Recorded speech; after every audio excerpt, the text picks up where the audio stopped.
All right, so this is how we are gonna get Havoc out of his crate.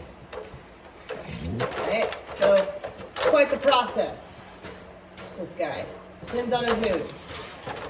So the first thing that I've already taught him is that I am not going to even begin to unlatch this crate until he sits. He can go into a down if he wants, but at the very least he needs to give me a sit. So that's the first thing that I wait for. This used to take several minutes.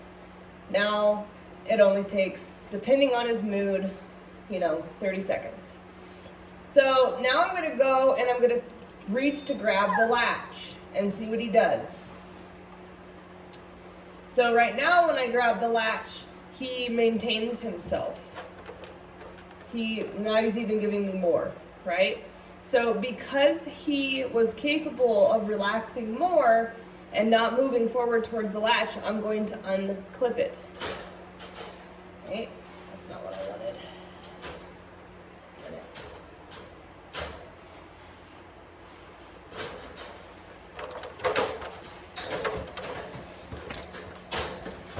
Okay, so we're going to start over here because the bottom latch wasn't clipped to begin with.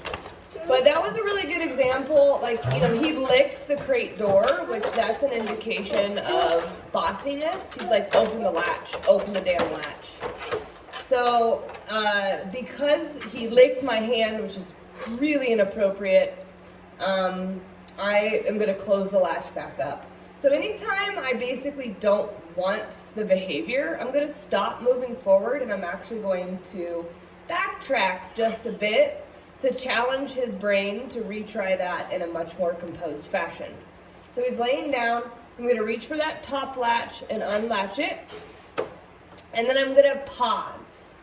I'm going to pause and let him absorb the fact that he relaxed after that first latch was undone. And then I'm going to reach for the second latch. Now, when I go to reach for the second latch, I'm getting a little bit more excitement behind him. He's actually being a lot more composed than he normally is. And then I'm going to unlatch it again, now that I'm not getting too much belligerence.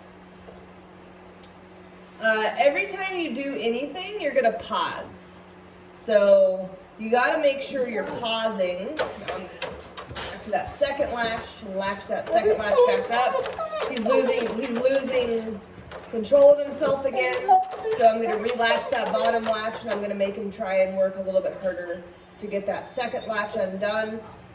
So I need to make sure that I pause every time I undo a latch and make sure that he is maintaining his sanity. And every time he starts to get belligerent, I need to make sure that I'm not moving forward and actually backtracking one step, because his brain needs to understand that there is no hurry to get out of this crate and he needs to self-soothe and maintain a sense of calm. So now that he's laid down and really good, I'm going to go back to that second latch. Now, one of the things that I'm actually paying attention to is where is he looking? Because he likes to stare at the latches. And to me, it's like his way of trying to will them open. It's similar to him licking my hand. So I'm going to wait until he disengages that fixation on the latch, and then I'm going to unlatch it. There's a lot of anticipation behind this guy. And so the slower I go and the longer I make him wait, the more he's going to learn how to self-soothe and calm himself down and not be so pushy about moving forward. So after you open that second latch, you pause, wait, make sure he's going to maintain that, and then you're going to open the door and see if he can maintain that. He needs to be able to maintain this while the door is open. So because the door was open for so long and he never got a command out of it, he burst up. So now I'm going to close the door again.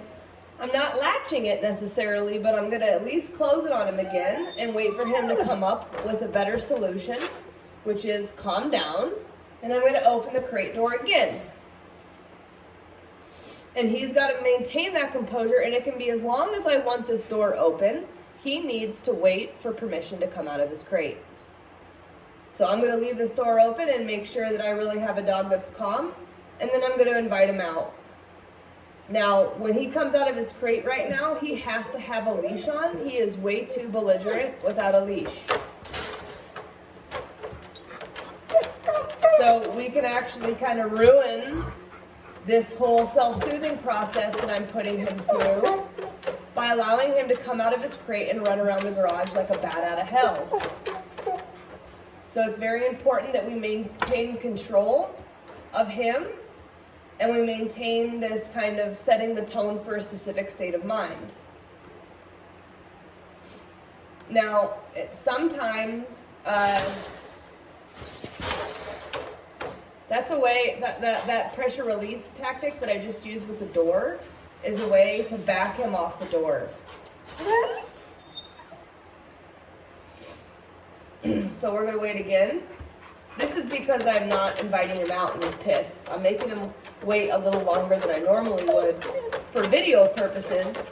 But honestly, the longer you wait, the harder it is for him and the more beneficial it is for him. He will be a better dog when he goes outside, the calmer he is before he goes outside. So I'm going to open the door again. Now you might have to put the leash on him in his crate and then start over again with waiting for him to calm down before you release him. That's a really common practice that I teach clients with dogs that are as intense and hyperactive as Havoc. I just lasso him up when he comes out of his crate.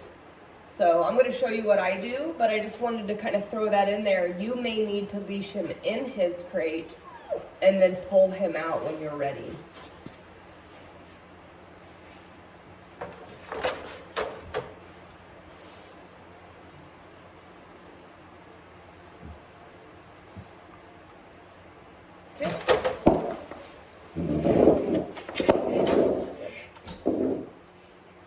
And you see, you can't see him very well, but you see the difference in how much calmer he is when he comes out of his crate. And that's the whole point. We need to keep this dog calm.